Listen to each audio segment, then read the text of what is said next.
Hello tout le monde, je suis heureuse de vous retrouver aujourd'hui dans une nouvelle vidéo. Aujourd'hui on va faire une petite routine avant séance vraiment détaillée où je vais vous montrer tout ce que je fais avant d'aller travailler Sapristi. Donc là on est au pré, Sapristi est attaché au vent tout simplement parce que toutes mes affaires sont dans la sellerie. Je les laisse jamais dedans, mais là vu que je vais aller travailler Sapristi, elles sont dedans. Du coup tout simplement elle est attachée au vent parce que je les emmène le matin au pré en ce moment parce que la nuit il fait hyper froid, il fait genre 0 degré. Du coup je peux pas les laisser dormir ici pour l'instant parce qu'il fait vraiment trop froid. Donc pour l'instant je fais comme ça. Donc là on va aller travailler tranquillou sur une petite séance de plat et je vais vous montrer tout ce que je fais avant de monter tout simplement. Donc c'est parti, j'espère que la vidéo vous plaira. Du coup, on va commencer cette petite routine d'avant-séance par retirer la couverture de Sapristi. Donc je viens de défaire évidemment tous les mousquetons, puis retirer le couvre-cou.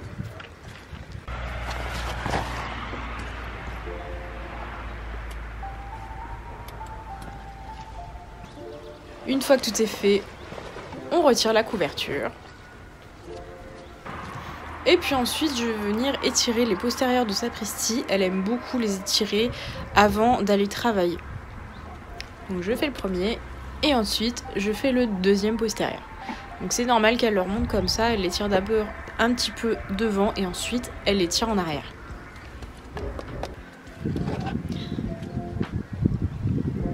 Maintenant je vais venir récupérer ma malle de pansage qui est dans ma sellerie et on va commencer par lui mettre du démêlant dans les crins pour faciliter le démêlage de sa crinière.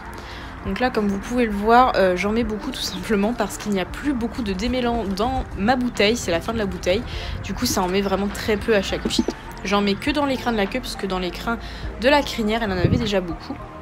Donc là je vais prendre le Beauté du poil qui est un produit de chez Compagnon et compagnie pour favoriser la pousse du crin en fait à cet endroit là tout simplement parce que à cause du couvre-cou et des frottements ça lui a un peu tout arraché la crinière, donc on fait pousser comme ça. Ensuite on va venir passer l'étrille américaine là où il y en a un petit peu besoin, comme vous pouvez le voir au niveau de la tête. Je vais venir le faire tout doucement pour pas lui faire de mal, juste pour retirer la terre. Et une fois que c'est fait, je vais venir faire la cuisse qui en a également beaucoup puisqu'elle s'est roulée dans le pré.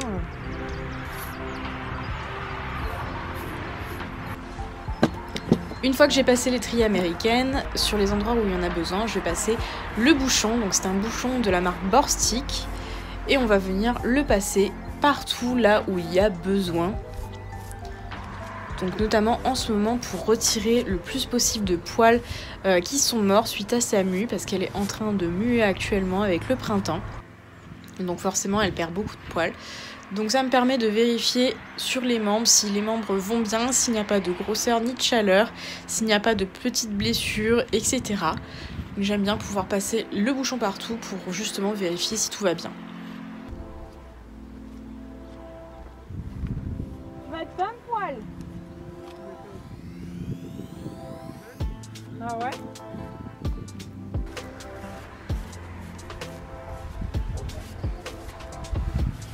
Donc on frotte bien notamment sur les membres où il peut y avoir un petit peu de terre étant donné qu'ils vont au pré tous les jours. Ouais.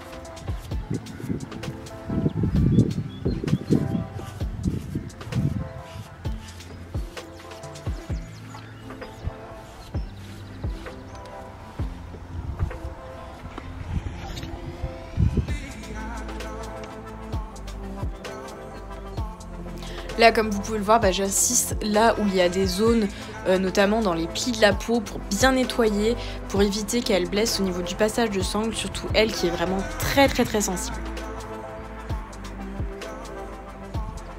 Une fois que j'ai terminé avec mon petit bouchon, je vais prendre la petite brosse douce, toujours de chez Borstic, pour retirer tous les petits poils morts et la poussière qui restent, qui n'ont pas été enlevés par le bouchon.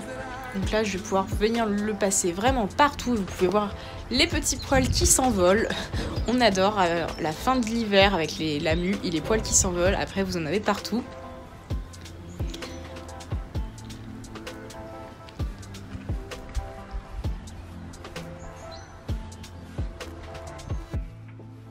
C'est une brosse douce qui est vraiment très douce et c'est très pratique pour pouvoir la passer partout, notamment Sapristi qui peut être sensible au niveau du dos. Ça m'évite de lui passer le bouchon sur le dos. C'est un endroit où elle aime pas trop le bouchon puisqu'elle a le dos assez sensible.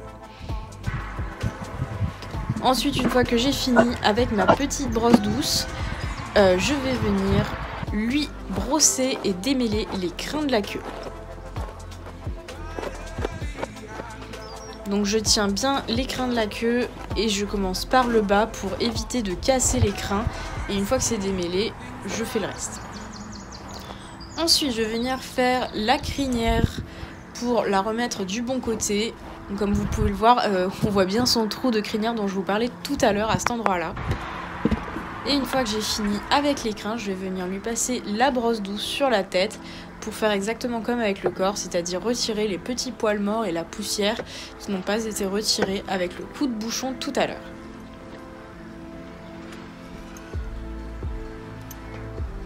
Donc on frotte bien partout et ensuite une fois que c'est terminé avec la brosse douce, je vais venir lui curer les pieds.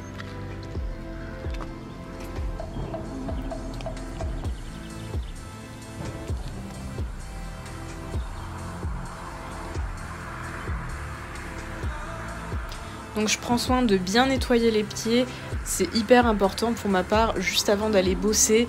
Simplement tout ça pour vérifier l'état de la fourchette, voir s'il n'y a pas de cailloux, de coincés, voir s'il n'y a pas une petite blessure apparente, notamment sur les glaumes, car Sapristi a tendance à se toucher au niveau des glaumes. Donc on fait attention à ça.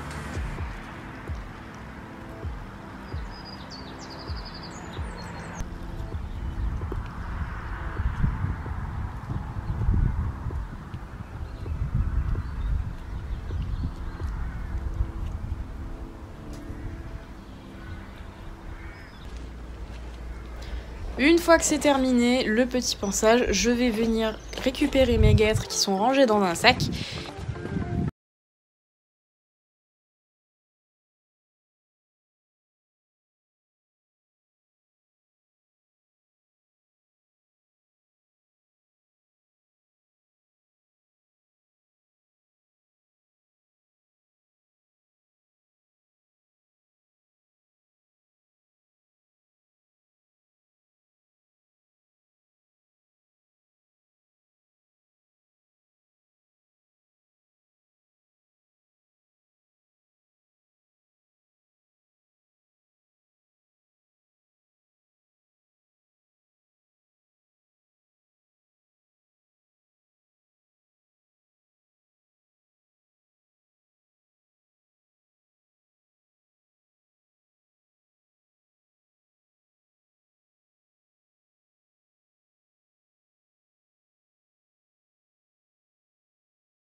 Je suis prête, je vais venir lui mettre le filet. Donc je passe d'abord les rênes par-dessus les oreilles et ensuite je vais venir lui mettre un petit bonnet pour la protéger des insectes qu'il y a en ce moment dans les oreilles, qui les piquent, etc. C'est très désagréable pour elle et quand on travaille, elle ne fera que secouer la tête si elle n'a pas de protection au niveau des oreilles, donc c'est super important pour elle dès les beaux jours d'avoir un bonnet pour éviter au travail de secouer la tête, d'avoir des bêtes qui la piquent dans les oreilles, qu'elle soit à sang, etc.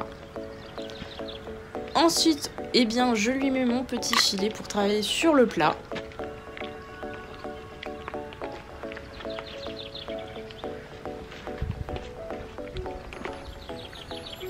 On passe la deuxième oreille. On réajuste le frontal et le bonnet pour que ce soit bien mis. On boucle ensuite la sous-gorge.